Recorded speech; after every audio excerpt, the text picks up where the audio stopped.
জাতীয় নির্বাচনকে ঘিরে গাজীপুর জেলা শ্রমিক দলের সদস্য সচিব আবুল কালাম প্রধানের অফিসে মতবিনিময় ও আলোচনা সভা অনুষ্ঠিত হয়েছে। বিস্তারিত থাকছে দেলোয়ার হোসেন মৃধার প্রতিবেদনে। গাজীপুর জেলা বিএনপির সিনিয়র যুগ্ম আহ্বায়ক, কেন্দ্রীয় বিএনপির সহ স্বাস্থ্য বিষয়ক সম্পাদক অধ্যাপক ডাক্তার এস.এম. রফিকুল ইসলাম বাচ্চুর নেতৃত্বে শ্রীপুর উপজেলা পৌর ও ইউনিয়নের দায়িত্বশীল নেতৃবৃন্দের সাথে মতবিনিময় ও সদস্য নবায়ন এবং তারেক জিয়ার ৩১ দফার লিফলেট বিতরণ কার্যক্রম অনুষ্ঠিত হয়েছে।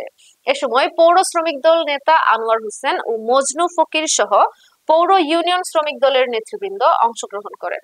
আলোচনা সভায় আবুল কালাম প্রধান বলেন, আমরা শ্রমিক দলের নেতৃত্বে বিএনপির বিজয় অর্জন করতে চাই। আমাদের নেতা কর্মীদের ঐক্যবদ্ধ প্রচেষ্টায় গাজীপুর ৩ আসনে অধ্যাপক ডাক্তার রফিকুল ইসলাম বাচ্চুর নেতৃত্বে ধানের শীষ প্রতীকে বিজয় নিশ্চিত করতে হবে ইনশাআল্লাহ।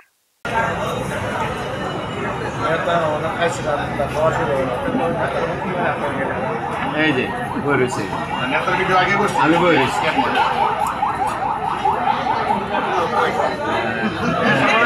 আগে ছিল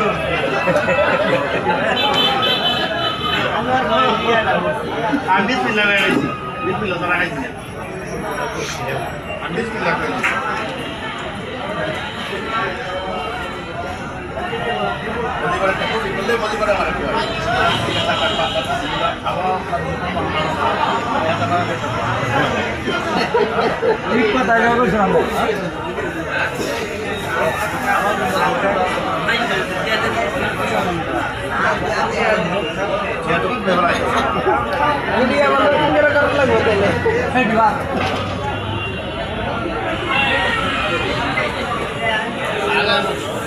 মিষ্টি